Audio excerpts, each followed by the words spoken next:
Vamos a la epístola a los Hebreos, capítulo 11, y vamos a leer los versículos 30 y 31.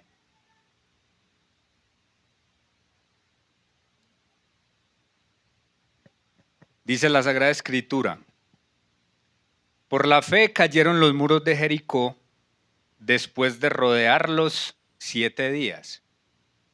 Por la fe, Rahab la ramera no pereció juntamente con los desobedientes, habiendo recibido a los espías en paz. Bendita palabra de Dios. He titulado el mensaje Extra, extra. Ha caído la ciudad inaccesible. En lo ocurrido que llevamos de este siglo XXI, que ya llevamos un cuarto de siglo, creo que dos noticias han sobresalido bastante durante estos 25 años. Una, lo que fue la pandemia, hace ya unos años, porque fue algo global. Fue algo global que necesitó de muchos cubrimientos por parte de lo que fue el periodismo. Se necesitaba tener información de primera mano, porque era algo que estaba ocurriendo a nivel global y era algo muy grave. Nos dimos cuenta de que, aunque reinaban noticias falsas por todas partes, también había lugares en los que uno podía tener información confiable. Ejemplo, cuando hicieron este sistema de pico y cédula para uno poder salir a comprar víveres, uno necesitaba tener información confiable para saber qué día le correspondía a uno salir y hacer mercado. Esto requirió pues de un gran despliegue en cuanto al tema pues periodístico, en cuanto al tema investigativo también.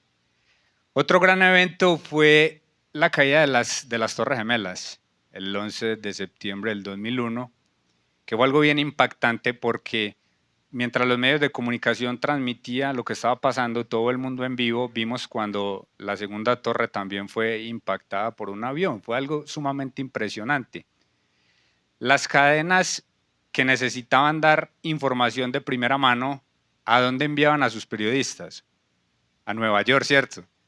Muy difícil dar una noticia que está ocurriendo en Nueva York, si no se envían corresponsales a Nueva York. Hoy nosotros vamos a hacer como un ejercicio imaginario. Vamos a imaginar que somos periodistas que nos van a enviar a cubrir algo que ocurrió, que es la caída de los muros de Jericó. Una gran ciudad con unos muros impresionantes, una ciudad totalmente inaccesible, caen sus muros, su fortaleza externa. Un buen trabajo entonces de reportería incluye las entrevistas. Hoy haremos el ejercicio imaginario como si nosotros fuéramos a entrevistar a dos fuentes de primera mano que nos dirán lo que pasó en Jericó. En el tema de investigación, en el tema de periodismo, está el tema de las fuentes. Hay fuentes de primera mano, de segunda y de terciaria, o fuentes primaria, secundaria y terciaria. Una fuente de primera mano es una persona que estuvo directamente involucrada en cualquiera que sea el hecho que vamos a investigar. De ahí lo precioso, hermanos, que nosotros tengamos 4 evangelios. Tenemos 4 versiones de personas de fuentes primarias que estuvieron cerquita y pegados del Señor Jesucristo viendo todo lo que hacía y lo que decía. Ellos son fuentes primarias. Fuentes secundarias serían las que investigan a esas fuentes primarias. Podríamos, siguiendo el ejemplo de los apóstoles, podríamos decir que fuentes secundarias serían los discípulos de los discípulos, lo que se conoce como la patrística, padres de la iglesia, Clemente, todos ellos que fueron Ireneo, Atanasio, discípulos de los discípulos. Fuentes terciarias ya serían los discípulos de los discípulos de los discípulos. Mientras más primera mano hay, más confiable, más fiable la información, ¿sí o no?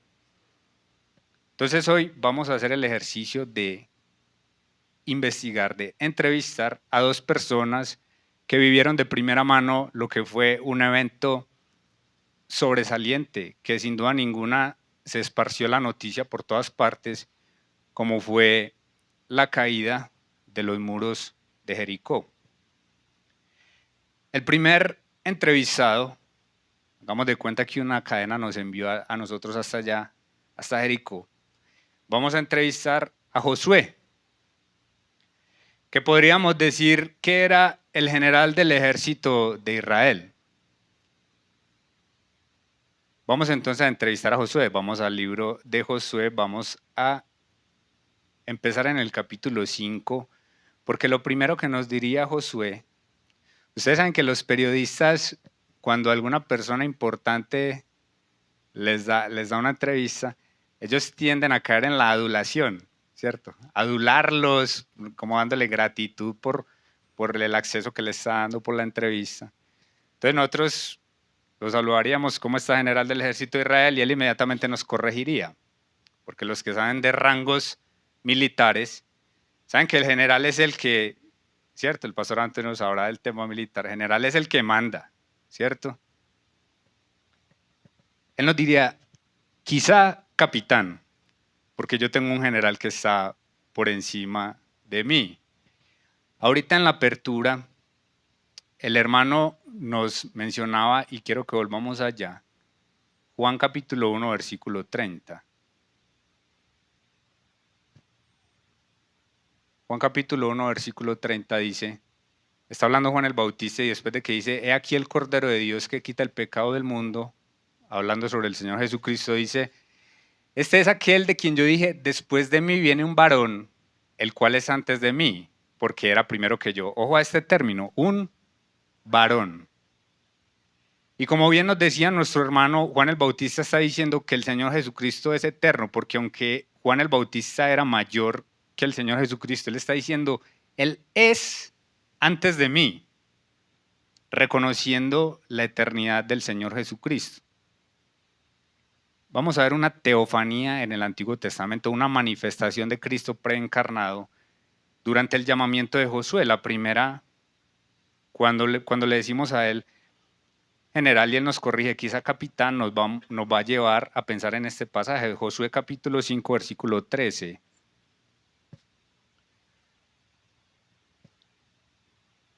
Yo me imagino, amados hermanos, la palabra de Dios nos dice que Josué era un hombre que todo el tiempo se la pasaba ¿con quién? Con Moisés. Y yo me lo imagino a él todo el tiempo mientras sus caminadas durante el desierto y él siempre al lado de él, preguntándole, ¿cómo fue que el Señor te llamó? ¿Cómo eran las cosas antes en Egipto? ¿Cómo el Señor te llamó? ¿Cómo pasó todo? Cuéntame lo de la zarza. Y ya Moisés un poco cansado, ya te he contado esa historia muchas veces, ¿no? Vuélvemela a contar. ¿Cómo lo llama el Señor? Porque esta historia es muy similar, es un pasaje paralelo al llamado de Moisés.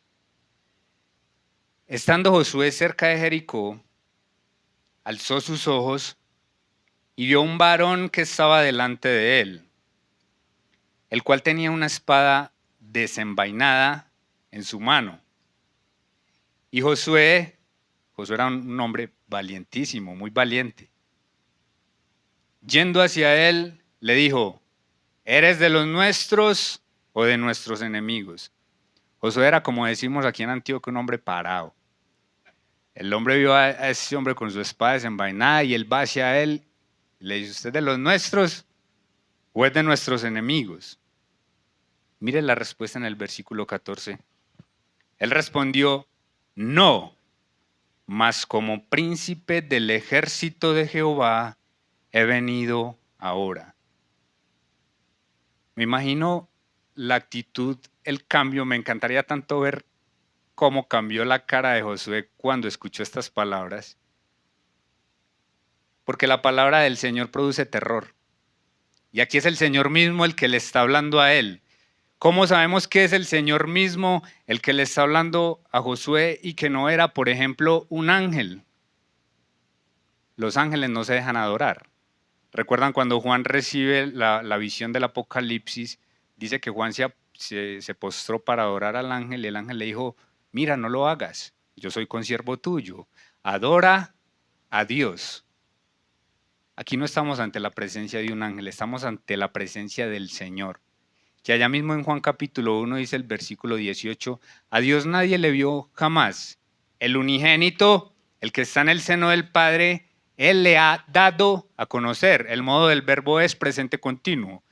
Cristo siempre ha sido el que ha dado a conocer a la divinidad, a Dios, a través de toda la historia. ¿Cómo más sabemos que era el mismo Señor?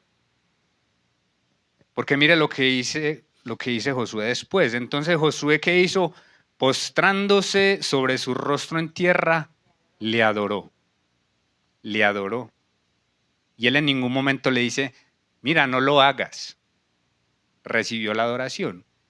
Y si usted presta atención durante los 4 evangelios, cada que el Señor Jesucristo recibió adoración, ejemplo el ciego allá en Juan capítulo 9, que dice que le adoró, Cristo nunca la rehusó. Él no rehusó la adoración, porque nuestro Señor Jesucristo es Dios. Le adoró y le dijo, ya cambió ya no tiene esa pregunta así, ¿eres de los nuestros o de nuestros enemigos? Sino que ya le pregunta, ¿qué dice mi Señor a su siervo? ¿Qué dice mi Señor a su siervo? ¿Recuerdan también al apóstol Pablo? Que iba muy valiente persiguiendo a los cristianos en la ciudad de Damasco, iba muy envalentonado. Resulta que como al mediodía vio una luz que le resplandeció, cayó al piso, inmediatamente, ¿quién eres? Yo soy Jesús a quien tú persigues. ¿Qué quieres que yo haga? Una rendición total. ¿Qué dice mi Señor a su siervo? Le pregunta entonces Josué. Ahí está diciendo Josué, yo tengo un general, yo tengo un comandante por encima de mí. Y el príncipe del ejército de Jehová respondió a Josué, quita el calzado de tus pies, porque el lugar donde estás es santo. Y Josué así lo hizo. Y muy probablemente Josué recibió ese recuerdo de cuando Moisés le contaba, cuando recibió el llamado del Señor allá en la zarza, que le dijo precisamente lo mismo, quita el calzado de tus pies, porque el lugar es santo. Por eso sabemos que es el mismo Señor el que le está hablando así. Recibió la adoración, da las órdenes y su mera presencia santifica el lugar donde está. Por eso sabemos que era el Señor. Ahí nos corrige entonces Josué. Y ahora sí vamos a empezar a hacerle preguntas. Nos gustaría preguntarle a Josué, ¿cómo empezó tu carrera militar? Y él seguramente nos llevará a Éxodo capítulo 17, versículo 9, cuando recibe el llamado de Moisés para que militarmente él fuera como que el encargado de dirigir a la nación de Israel en sus campañas. Había guerra con Amalek. Amalek, un pueblo que toda la historia aborreció a la nación de Israel. Dios le dice, aquí es cuando empieza, Dios le dice a Moisés pues que iba a ir a la guerra con Amalek, le dice a Moisés, escógenos varones y sal a pelear contra Amalek. Mañana yo estaré sobre la cumbre del collado y la vara de Dios en mi mano. Y ahí es cuando, recuerdan, que ellos van ganando mientras Moisés tenía las manos levantadas y empezaron a perder cuando él las bajaba, al punto de que Aarón tuvo que ir a ayudarle y levantarle la mano. Y al final vencieron, pero esta es una de las primeras menciones a Josué en la palabra del Señor. Y esa es como la primera vez cuando Moisés lo llama a lo que es la carrera, la milicia, la carrera militar. Pero hermanos, creo que la clave en que Moisés haya llamado a Josué aparece en Éxodo capítulo 33, versículo 11. Porque el Señor no quiere solamente militares capaces, sino que Él llama a personas que espiritualmente estén bien con Él. Hablaba de Jehová Moisés cara a cara como habla cualquiera a su compañero, y él volvía al campamento, pero mire esto, pero el joven Josué, hijo de Nun su servidor, nunca se apartaba de en medio del tabernáculo. Esta mañana en el discipulado estábamos hablando del Salmo capítulo 37, donde dice un versículo que nos encanta a todos, la última parte, pero la primera casi no, que dice, deleítate a sí mismo en el Señor, y Él te concederá las peticiones de su corazón. Y esa última parte nos encanta y la mandamos a todo el que esté cumpliendo años. Deleítate en el Señor y Él te concederá las peticiones de tu corazón. Pero no le hacemos énfasis a la primera parte, deleites en el Señor. Aquí tenemos a un hombre que se deleitaba en el Señor. Josué era un hombre que se deleitaba en el Señor, no se apartaba del tabernáculo. Él se gozaba en la presencia del Señor. De ahí que Moisés entonces lo llama a esta carrera militar. Josué, amados hermanos, recibió una tarea titánica, porque es que reemplazar a Moisés es reemplazar a Moisés.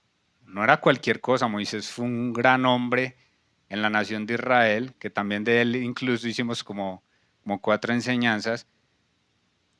Y él tenía esa gran tarea, esa gran responsabilidad de seguir el llamado de Moisés, seguir con la tarea que él había empezado. Me gustaría preguntarle, ¿cómo te sentías cuando se te encomendó la gran tarea de reemplazar a Moisés? Hermanos, podemos deducir por las escrituras, ya vamos a mirar, que Josué estaba muerto de miedo. Josué sabía la gran responsabilidad que tenía. Por un lado ya conocía la nación de Israel, que era una nación rebelde, una nación que se quería volver a Egipto, aún viendo las grandes hazañas que Dios había hecho. Y por otro lado, hermanos, no eran poquitos. Según la escritura eran 600,000 hombres de a pie. Dicen los estudiosos que si le añade usted una mujer e hijos, son 1.800.000 personas, póngale 2 millones, porque en ese tiempo, si hasta hace 50 años las familias eran tan numerosas, probablemente eran más de 2 millones de personas. Liderar a toda esa cantidad de gente debe ser algo abrumador, ¿o no? Tremendo. Podemos deducir entonces que él estaba muy asustado porque en Josué capítulo 1 no aparece una ni dos, sino 3 veces. El Señor le dice una frase que cantamos ahorita. ¿Cuál es? Esfuérzate y sé valiente. Josué capítulo 1. Desde el versículo 5 leamos que el Señor le está hablando a Josué, le dice, nadie te podrá hacer frente en todos los días de tu vida. Como estuve con Moisés, estaré contigo, no te dejaré ni te desampararé. Qué preciosa promesa. Y luego le dice una vez en el versículo 6, esfuérzate y sé valiente. Y si el Señor le repite todo eso es porque él estaba asustado, hermanos, y con justa razón. Porque tú repartirás a este pueblo por heredad la tierra a la cual juré a sus padres que la daría a ellos. Versículo 7, reitera el Señor, solamente esfuérzate y sé muy valiente. Hermanos, la vida cristiana no es para cobardes. Y también el Señor nos dice a nosotros, esfuércense y sean valientes. Es difícil nadar contra la corriente. Usted y yo estamos llamados a nadar contra la corriente y para eso necesitamos esforzarnos y ser valientes. Para cuidar de hacer conforme a toda la ley que mi siervo Moisés te mandó. No te apartes de ella ni a diestra ni a siniestra para que seas prosperado en todas las cosas que aprendas. Y en medio de estos mandamientos que el Señor le está dando a Moisés, le da como una clave en el versículo 8 que nos la sabemos de memoria, ¿cierto? Nunca se apartará de tu boca este libro de la ley, sino que de día y de noche meditarás en él, para que guardes y hagas conforme a todo lo que en él está escrito. Porque entonces harás prosperar tu camino y todo te saldrá bien. El Señor le está dando una clave. A Moisés le dice, esfuérzate, sé valiente, te voy a dar una clave que te va a servir durante toda tu vida, y el Señor nos dice hoy a nosotros, les va a servir durante toda la vida, y es que nunca se aparte su palabra de nosotros. Que nunca se aparte su palabra de nosotros.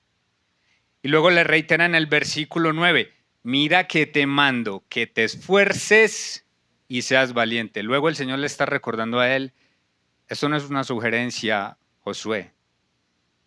Te estoy mandando que seas fuerte y valiente. Nótese, amados hermanos, que el Señor no aplica como al sentimiento, porque todos sentimos miedo. Todos sentimos miedo. Pero la valentía radica en no dejar que ese miedo nos paralice o nos domine, en sobreponerse a ese sentimiento. Y ahí tenemos mandamiento del Señor. No temas ni desmayes, porque el Jehová tu Dios estará contigo en donde quiera que vayas. Y como hemos reiterado en múltiples ocasiones durante esta serie, amados hermanos, su presencia es suficiente. El Señor le dice, yo estaré contigo. Y eso es suficiente para cualquiera. Qué gran comandante, qué gran general es nuestro Señor. Porque generalmente los generales de hoy en día en la tierra mandan a los soldados a la guerra, pero ellos se quedan en su casa muy tranquilos, ¿o no? Mientras que el Señor le dice, yo voy a estar contigo, yo estaré contigo. Me gustaría preguntarle, Josué, ¿cuándo te diste cuenta que podías confiar plenamente, absolutamente en tu Señor, en tu general? Seguramente nos hablaría sobre el tema del paso del río Jordán. El Señor es tan precioso, hermanos, porque con Josué lleva un proceso muy similar al que llevó con Moisés, dándole a entender a él y a las personas que él era el elegido para continuar con ese legado. Josué capítulo 3, versículo 16. Otro milagro extraordinario. Las aguas que venían de arriba se detuvieron como en un montón bien lejos de la ciudad de Adán, que está al lado de Zaretán. Y las que descendían al mar del Arabá, al mar salado, se acabaron y fueron divididas. Y el pueblo pasó en dirección de Jericó. Lo que el Señor había hecho años antes, 40 años antes, para que la nación de Israel entrara, para que huyera de los egipcios, que abrió el mar rojo, el Señor lo repite para que ellos entren a la tierra prometida. Tierra prometida, detiene las aguas del río Jordán para que pueda pasar todo el pueblo. Recordemos, amados hermanos, que era una época donde no habían puentes y estructuras como las que conocemos al día de hoy. Ellos llevaban niños pequeños, ovejas, animales pequeños, necesitaban todos cruzar el río. No era fácil, y el Señor en ese acto le está demostrando a Josué que puede confiar plenamente en él. Que así como él estaba con Moisés, iba a estar también con el Señor. Otra pregunta. Teniendo en cuenta, Josué, que era prácticamente imposible acceder a Jericó, hermanos, los arqueólogos dicen que los muros medían 9 metros, otros dicen que 12, 9 metros. Que de ancho tenían 3, 4 metros. Es decir, no eran una pared de ladrillo ahí como los que se construye hoy en día, no, eran ni de drywall, nada. Piedra, ladrillo, barro. Hermanos, además de eso, tenía antes del muro un foso de 8 metros. Acceder a esa ciudad era prácticamente imposible. No sé si han visto en algunos zoológicos que, por ejemplo, para usted ver un elefante y eso, lo que hacen son unos fosos para que la gente pueda verlos y sin pasar de ahí, porque claro, es muy difícil pasar uno de aquí a allá o que el elefante se pase de acá para allá. Tenía foso y además de eso esos muros grandísimos, anchísimos. Me gustaría preguntarle, Josué, ¿cómo lograron hacerlo? Por favor. Tuvo que haber sido una estrategia militar brillante o ya tenían siglos antes de ser inventada la dinamita, ya tenían la dinamita, la catapulta viene a inventarse por ahí un milenio después. ¿Cómo? ¿Cómo lo hicieron? Cuéntame. No lo vamos a leer todos, el capítulo 6 de Josué, pero todos sabemos cómo ocurrió todo, ¿cierto? El Señor le da la orden, el general, Dios eterno le dice la estrategia militar para llegar a conquistar a Jericó. Les dicen, ustedes van a darle una vuelta a Jericó un día. Al otro día, otra vez van a ir todos y le dan la vuelta. Y así durante 7 días. El séptimo día no le van a dar una, sino 7. Luego gritan y listo. ¿Quién podría creer eso? Si no fuera información de primera mano, uno no lo podría creer. En serio, así fue la cuestión. Josué capítulo 6, versículo 20 y 21 dice, después de que ellos dieron todas estas vueltas y eso, hermanos, estaba pensando mientras preparaba esto, ustedes pueden imaginar cómo se estaban sintiendo la gente de Jericó cada que los veían dar una vuelta. Hey, ¿qué pasó hoy?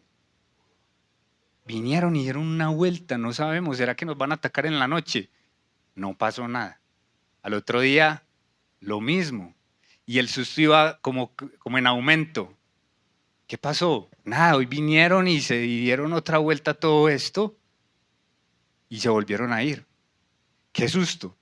Y de pronto tercer, cuarto, quinto, sexto día, no, ya están esbobeando. Ya seguro es cierto, seguro bajaron la guardia, ¿no? ¿Quién sabe para qué están haciendo eso? Y al séptimo día le dan 7 vueltas y caen los muros. Versículo 20 dice, entonces el pueblo gritó y los sacerdotes tocaron las bocinas y aconteció que cuando el pueblo hubo oído el sonido de la bocina, gritó con gran vocerío y el muro se derrumbó. El pueblo subió luego a la ciudad, cada uno derecho hacia adelante, y la tomaron y destruyeron a filo de espada todo lo que en la ciudad había, hombres y mujeres, jóvenes y viejos, hasta los bueyes, las ovejas y los asnos. Tremendo. ¿En serio, Josué? Y él nos diría, gritamos, tocamos las bocinas, los muros se cayeron y nosotros la tomamos. Y uno no podría creer eso. Pero cuando él nos empieza a contar quizá cómo el Señor llamó a Egipto y todas las naciones ya sabían todo lo que había pasado, cómo el Señor abrió las aguas del mar y que dice la escritura que eran como muros a los lados y ellos pasaron. Qué precioso el Señor, y les decía, el Señor tiene el poder de hacer agua como muros y muros como agua. Precioso el Señor. Me gustaría también preguntarle, Josué, ¿cuál fue la clave de tu éxito? Y él seguramente nos diría, ¿se acuerda lo que dijo la escritura sobre él? Que él donde se pasaba, en el tabernáculo.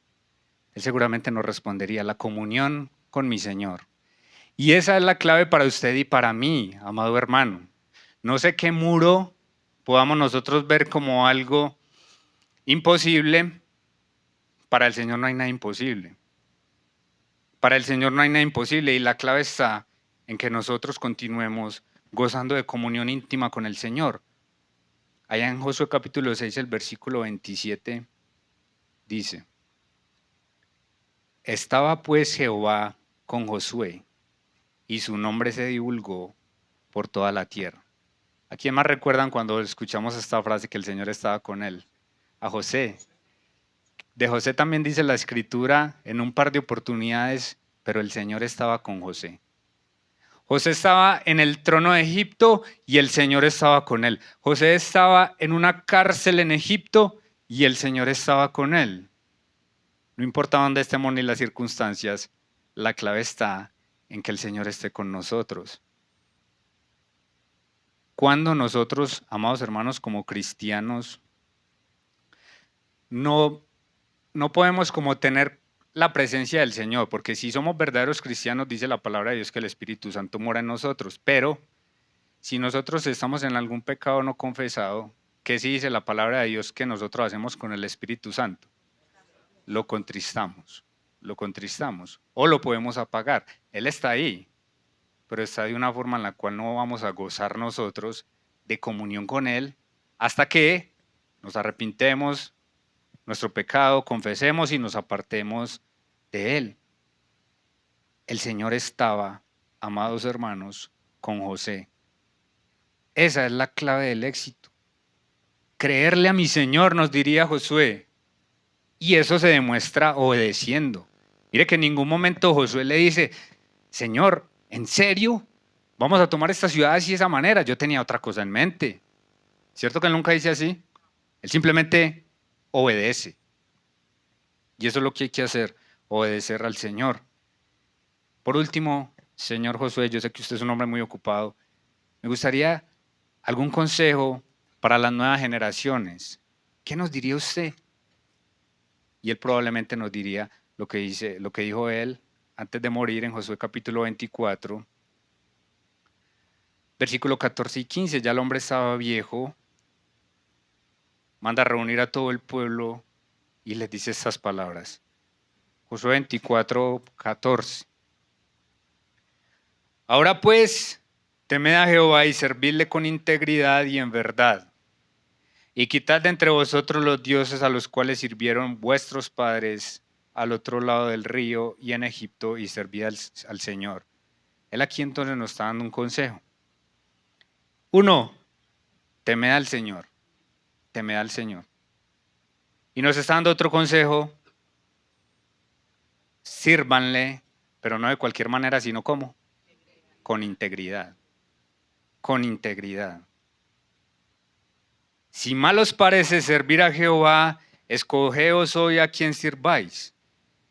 Si a los dioses a quienes sirvieron vuestros padres cuando estuvieron al otro lado del río, o a los dioses de los amorreos en cuya tierra habitáis, pero yo y mi casa serviremos al Señor. ¿Sabe qué nos está aconsejando Josué a las generaciones de ahora?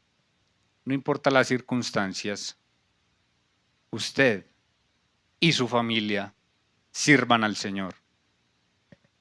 Sirvan al Señor. Sírvanle con integridad. Qué maravilla, amados hermanos, lo que hizo Dios en la vida de José. José fue un gran hombre de fe. Josué, gracias. Josué nunca cuestionó los métodos del Señor, simplemente obedeció. Y aunque él tuvo algunos errores, amados hermanos, todos los tenemos, como por ejemplo cuando dejó que los gabaonitas se disfrazaron, se dejó engañar, no consultó al Señor, ahí falló en evitar la oración, él debió consultar al Señor. Aún así fue un gran hombre de fe, fue un gran hombre de fe que nos reta a nosotros los creyentes de la actualidad. Ahora vamos a entrevistar a una sobreviviente. Esto es una información también de primera mano. Cuando usted va a un terremoto o alguna cosa y encuentra un sobreviviente, ahí tiene noticia. Ahí tiene noticia. Vamos a entrevistar a Rahab, la sobreviviente. De toda esta ciudad que cayó, de todas estas personas que murieron, una familia que sobrevivió y fue la familia de Rahab. ¿Cómo está Rahab? Bienvenida a nuestro canal.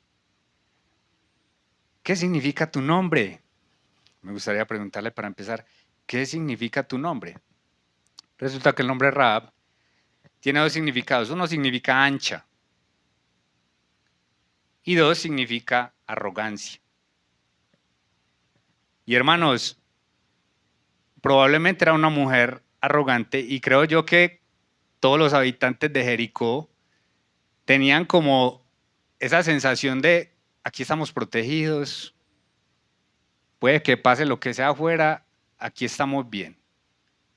Estos muros que construimos, esto nos soporta todo esto.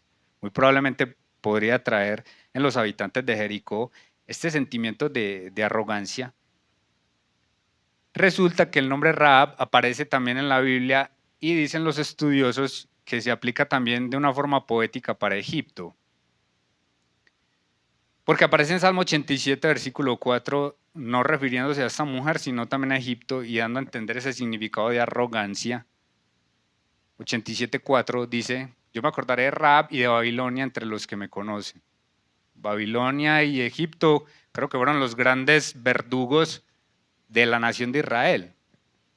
Y también en 89:10, Salmos 89:10 también se menciona. Hay muchas formas poéticas como de referirse así a países y a ciudades. Ejemplo, a Medellín, ¿cómo se le dice? La ciudad de la eterna primavera. Que a Bucaramanga la ciudad bonita, a Cartagena la heroica y así. A Israel, poéticamente en la escritura también se le conoce como Yesurún y así. Para Egipto está este, tú quebrantaste a Rahab como herido de muerte, con tu brazo poderoso esparciste a tus enemigos. Pero entonces el nombre de ella significaba esto y seguramente esta mujer pudo caer también en esta situación de arrogancia. También me gustaría preguntarle, ¿cuál es tu profesión? ¿A qué te dedicas? Probablemente se ruboriza un poquito, ¿cierto? Hermanos, 4 veces en la Biblia está el nombre Rahab junto de su profesión. Rahab, la ramera. La ramera. Era una mujer prostituta. Muy probablemente no nos quiere responder. Se puso rojita. No insistamos mucho en eso. Pero hermano, la ciudad de Jericó era una ciudad muy próspera, económicamente hablando. Dicen los estudiosos que esta era una ciudad que se dedicaban principalmente a la agricultura y al comercio. Y resulta que donde hay comercio hay comerciantes. Y donde hay comerciantes hay plata. Y generalmente donde hay plata, estas mujeres llegan a trabajar. Ejemplo en Segovia. Segovia, que es un pueblo que se dedica a la minería, cuando se consigue plata, allá abundan, por ejemplo, estos lugares de prostitución. Entonces era un lugar donde probablemente ella tenía bastante trabajo, por lo que era una ciudad muy próspera económicamente hablando. Pero no insistamos mucho en eso para que no se nos incomode nuestra invitada. Y vamos a preguntarle más bien, ¿cómo empezó todo? ¿Cómo empezó todo esto de la caída de estos muros? ¿Cómo lograste sobrevivir? Cuéntanos todo con pelos y señales. Y ella probablemente nos contaría, así como leímos en ese versículo al principio, que ella recibió a 2 espías. Pero allá en Hebreos dice una palabra bien bonita que dice que ella lo recibió como en paz. Lo recibió en paz. Algunos estudiosos dicen que ella lo recibió por el hecho de su profesión, ¿cierto? Muy probablemente pensó que eran clientes, lo recibió. Pero amados hermanos, creo que en la situación en la que estaba Jericó, porque en otras partes de la escritura dice que estaba cerrada, muy cerrada, porque ya sabían lo que estaba pasando, ya sabían que ellos habían pasado incluso el río Jordán. Yo creo que ella no lo recibe por esto, sino que lo recibe en paz. La palabra paz en hebreo es shalom. ¿Cómo creen ustedes, amados hermanos, que se sentía esta mujer, sabiendo que venían estas personas directamente para donde ellos? Una angustia brutal, ¿no? Angustia, miedo. Caminaban un día y ellos con ese susto no sabían qué era lo que estaba pasando. Incluso los principales de allá de Jericó, dice la Biblia, que ellos estaban asustados. Es decir, ellos sabían, los habitantes de ahí, que no había un plan como de contingencia para responder a lo que estaba pasando. Muy probablemente todo el pueblo estaba en una angustia tremenda.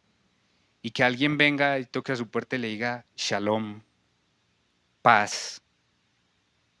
Muy seguramente ya dijo, ya todo está perdido, me están diciendo paz, yo los voy a recibir en paz. Qué lindo escuchar la palabra paz en medio de esas circunstancias. Ella entonces nos contará, todo empezó cuando recibí a 2 muchachos judíos, cuando los recibí en paz. Y esto habla también, amados hermanos, de la hospitalidad de ella. Era una mujer hospitalaria. Nosotros, amados hermanos, como cristianos, estamos llamados no solamente a mostrar algo de hospitalidad, sino a practicarla.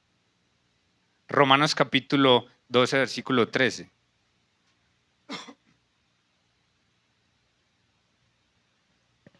Compartiendo para las necesidades de los santos, ojo, practicando la hospitalidad. Practicar es algo que denota ¿qué? Constancia. Por ejemplo, el hijo mío que está aquí hoy nos acompaña, gracias a Dios por él. Él practica voleibol. Varios días de la semana practica el voleibol. No es algo que lo hace esporádicamente. Nosotros, por ejemplo, aquí los muchachos de la iglesia jugamos fútbol, pero no, va de vez en cuando. Es muy diferente que el que practica fútbol, que lo hace de manera constante. Pero aún así hacemos golecitos, ¿cierto? Practicar la hospitalidad. ¿Recuerdan ustedes también la tsunamita? La tsunamita en tiempos de liceo, resulta que esta mujer tenía plata, era una mujer pudiente junto a su esposo. Veía pasar el liceo y dice la Biblia que le ofrecían alimento, todo esto. Incluso una vez le dijo a su esposo, este hombre es un varón de Dios.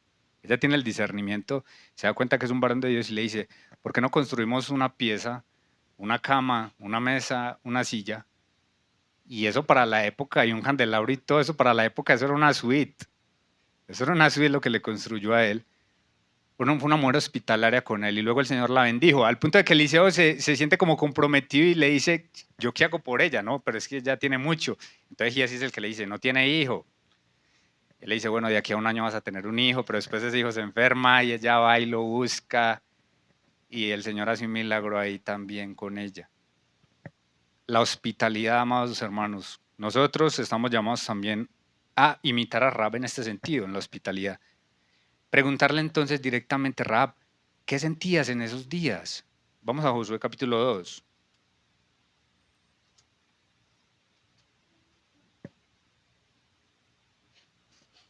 Piensa en el terror, la angustia que ellos sentían por esa amenaza externa.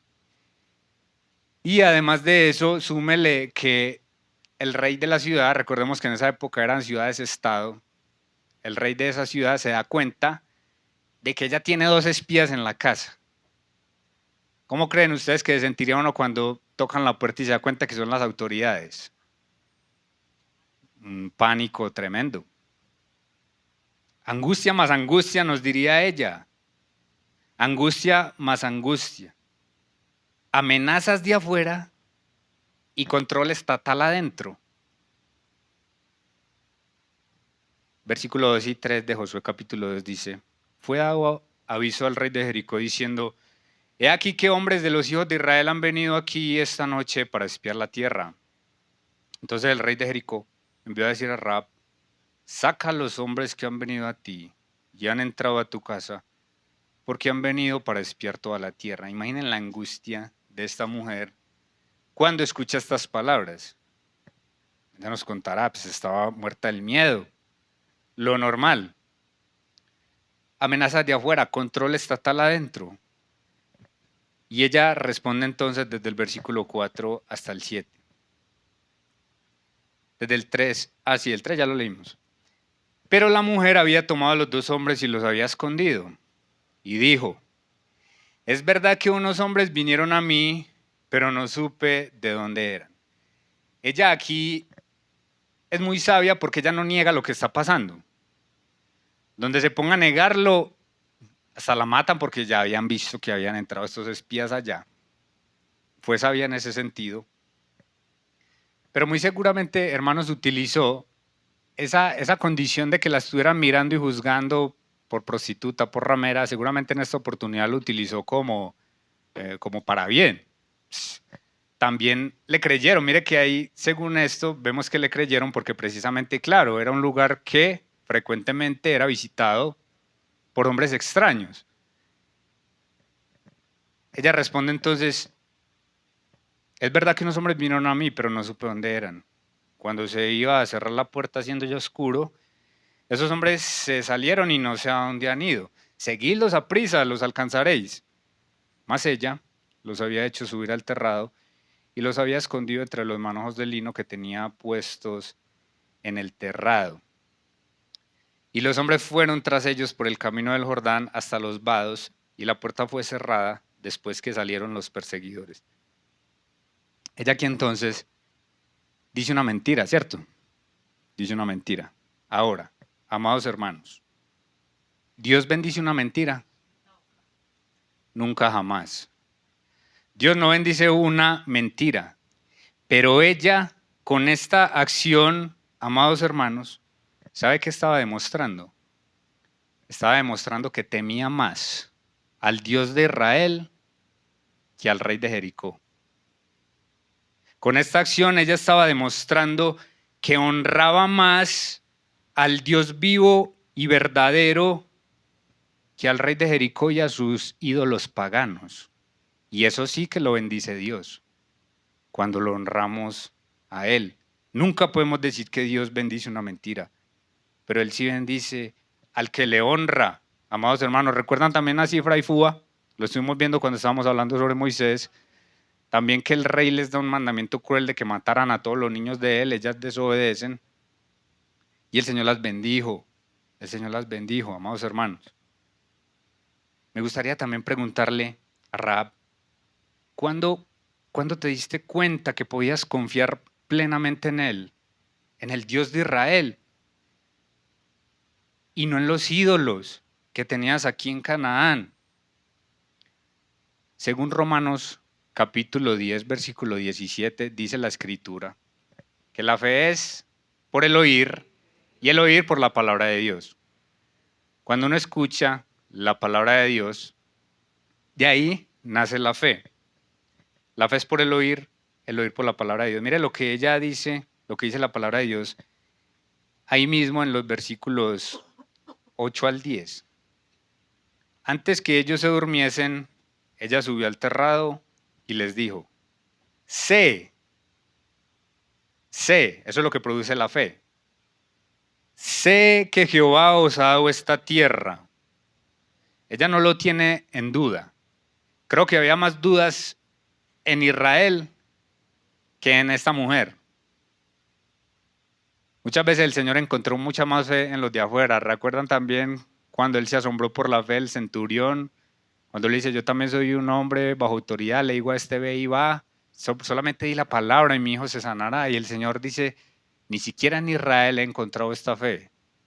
Y aquí está pasando lo mismo. Esta mujer dice, sé que Jehová os ha dado esta tierra, porque el temor de vosotros ha caído sobre nosotros y todos los moradores del país ya han desmayado por causa de vosotros. Porque hemos oído que Jehová hizo secar las aguas del Mar Rojo delante de vosotros cuando salisteis de Egipto, y lo que habéis hecho a los dos reyes de los amorreos que estaban en el otro lado del Jordán, a Sehón y a Og, a los cuales habéis destruido.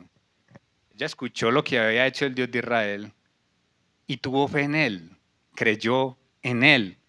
Ese fue el punto de inflexión, cuando ella se dio cuenta que podía confiar plenamente en el Señor. Hebreos capítulo 11, versículo 1 dice que después la fe, la certeza de lo que se espera, la convicción de lo que no se ve. Seguramente ella nos diría, ya todo estaba perdido, ya nosotros estábamos derrotados, lo único que me queda es clamar por misericordia. Clamó por misericordia porque no tenía ya nada que perder. Una mujer sabia, versículo 11 al 14 dice, oyendo esto ha desmayado nuestro corazón y ha quedado más aliento en nombre alguno por causa de vosotros. Mire esto, porque Jehová vuestro Dios es Dios arriba en los cielos y abajo en la tierra. Qué fe la de esta mujer. Qué fe, amados hermanos. Os ruego pues ahora que me juréis por Jehová, que como he hecho misericordia con vosotros, así la haréis vosotros con la casa de mi padre, de lo cual me daréis una señal segura. Y que salvaréis la vida a mi padre y a mi madre, a mis hermanos y hermanas y a todo lo que es suyo, y que libraréis nuestras vidas de la muerte. Hermanos, esta mujer tiene algo muy precioso y es que ella se preocupaba por su familia. No sabemos si sus familiares estaban de acuerdo con su proceder o no, pero aún así esta mujer amaba a su familia y se preocupa por ellos. Ellos le respondieron: nuestra vida responderá por la vuestra si no denunciaréis este asunto nuestro, y cuando Jehová nos haya dado la tierra, nosotros haremos contigo misericordia y verdad. Ella clamó entonces por misericordia, y el Señor le concedió misericordia. Me gustaría preguntarle a Rahab, ¿qué condición te pusieron los espías? Y ella nos contará, según el versículo 18 al 21. Ellos me dijeron que atara un cordón rojo en la ventana de mi casa. Y me dijeron que reuniera a mi familia, a mi padre, a mi madre, a mis hermanos, a toda la familia, y que nos quedáramos ahí. ¿Y sabe lo que dice, amados hermanos, el versículo 21? Ella respondió: sea así como habéis dicho. Luego los despidió y se fueron. ¿Y ustedes creen que se demoró en poner el hilo rojo? ¿Se demoraría usted en poner un hilo rojo si le dicen que de eso depende su vida? Hermano, uno se consigue el cordón más gordo y más rojo que tenga y lo cuelga de la ventana. Y todo esto, amados hermanos, nos habla del sacrificio de Cristo. El sacrificio de Cristo es lo único, como lo vimos también en la Pascua, cuando ellos tenían que pintar la sangre del corderito en su puerta. Lo único que nos puede librar de la condenación eterna es la sangre de Cristo, la obra de Cristo en la cruz, nada más. Hay una condición necesaria para ser salvo y es recibir a Cristo por la fe. Y ellos también le están dando a ella la condición necesaria para poder perdonarla de lo que estaba pasando. Y ella lo hizo de inmediato. Ató el cordón de grana a la ventana. Rahab, ¿cuál fue el resultado? Devolverte al Dios vivo y verdadero. Y ella nos dirá, y ya no tiene la carita así apenada por su trabajo, sino que se le iluminan sus ojos y nos dice: salvación, salvación. Porque en Josué capítulo 6 dice el versículo 22 y 23. Mas Josué dijo a los dos hombres que habían reconocido a la tierra: entrad en casa de la mujer ramera y haced salir de allí a la mujer y a todo lo que fuere suyo, como lo jurasteis. Y los espías entraron y sacaron a Rahab, a su padre, a su madre, a sus hermanos y todo lo que era suyo, y también sacaron a toda su parentela y los pusieron fuera del campamento de Israel. ¿Sabe qué nos diría ella? Pero no fue solo salvación para mí, fue salvación para mi familia, para mi familia. Hechos capítulo 16, versículo 31 dice: cree en el Señor Jesucristo y serás salvo tú y tu casa. Pero no es por arte de magia, porque después dice: y creyó él y todos los que habían en su casa. Aquí quiero hablarle a usted, amado hermano o hermana, que es cristiano en una casa en la que los demás no. Hay una promesa de la palabra de Dios. Y no quiere decir que por el hecho de que usted sea salvo, ellos sean salvos. La salvación es individual.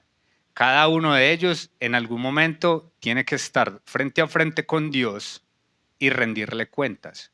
Lo harán en su propia justicia o en la justicia de Cristo. Pero si hay una bendición especial para su familia, ya que usted está ahí, y es que por lo menos ya está el Espíritu Santo en su casa, cosa que antes no, porque el Espíritu Santo ya mora en usted. ¿Qué debe hacer usted? Ore por su familia, no se canse de hacerlo. Ore por cada uno de ellos y él es testimonio de lo que Dios puede hacer en su vida. Y ámelos. Compártales del Señor Jesucristo, de su palabra, de testimonio con su vida. Demuéstreles que usted es diferente, que el Señor en su tiempo obrará de alguna manera. Pero ella nos dirá: más que salvación, también el Señor me dio otras cosas. Y ya vamos a ver qué.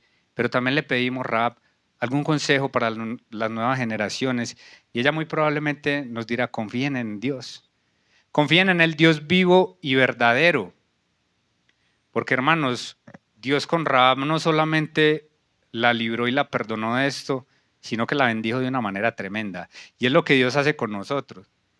Cuando nos arrepentimos y creemos en el Señor Jesucristo, no solamente el Señor nos salva de la condenación, sino que nos da cosas. Nos hace sus hijos. Nos da una nueva familia. El Señor, hermanos, nos da muchas veces, yo digo mejor siempre, más de lo que nosotros le pedimos. Efesios capítulo 3, versículo 20.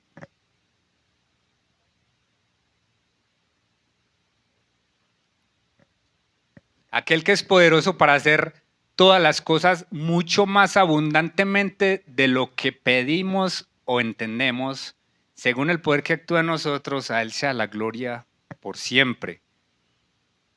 El Señor va más allá. Y amados hermanos, aunque en otras partes de la Escritura se refieran a ella como Rahab la ramera, Dios deja de mirarla como una ramera y la incluye en la genealogía del Salvador. Ella diría, más aún me dio una nueva nacionalidad. Josué capítulo 6, versículo 25 dice, mas Josué salvó la vida a Rahab la ramera y a la casa de su padre y a todo lo que ella tenía y habitó ella entre los israelitas hasta hoy. Dios no solo la rescata, sino que la inserta en su pueblo. Y es lo que dice también la escritura que hace el Señor con nosotros. Dice que Él nos saca del reino de las tinieblas y ¿qué hace? Nos traslada al reino de su amado Hijo. Qué precioso es el Señor.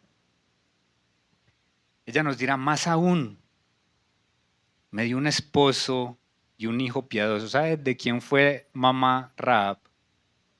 De Booz, el protagonista del libro de Ruth. Y saben qué, hermanos, yo creo que el insulto más grande que se dice en la lengua española es hijo de prostituta, ¿cierto? Booz era un hijo de prostituta, pero luego de que el Señor transforma a su madre, lo vuelve a Booz en un principal de Belén y a un antecedente de nuestro Señor Jesucristo. Ella nos diría, me dio un esposo piadoso, me dio un hijo piadoso y el privilegio de estar en la genealogía del Salvador del mundo.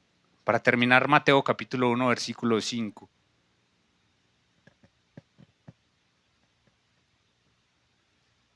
Salmón, así se llama el esposo de ella. Pronto no es un nombre muy bonito, pero era un hombre piadoso. Salmón engendró de Rahab, y estamos leyendo en Mateo capítulo 1, estamos leyendo, hermanos, la genealogía del Señor Jesucristo, nombres tremendos. Abraham, David, ¿cierto? Hombres piadosos. Y en el versículo dice, Salmón engendró de Rahab a Booz, Booz engendró de Ruth a Obed, Obed a Isaí, que Isaí vino a ser el padre de David, y el Señor Jesucristo es el hijo de David. Qué maravilla es el Señor. Amigo o amiga, yo no sé qué pecado haya cometido usted o qué pecados usted comete. Pueden ser vergonzosos. Muy seguramente ya miraba aquí el pasado con vergüenza, pero Dios la transformó. Y Dios puede hacer lo mismo con usted, hombre o mujer. No piense que el pecado que usted ha cometido es imperdonable. Decir eso sería decir que la obra de Cristo en la cruz fue insuficiente. Y eso es blasfemia. Porque la obra de Cristo Jesús es suficiente. Y alcanza a borrar cualquier pecado, cualquiera. El grave que usted está pensando en este momento, Dios lo puede perdonar y lo puede transformar y lo puede salvar de la condenación y más aún darle una nueva familia en Cristo Jesús. Amén. Es todo por hoy desde el lugar de los hechos. Sigan ustedes en estudio.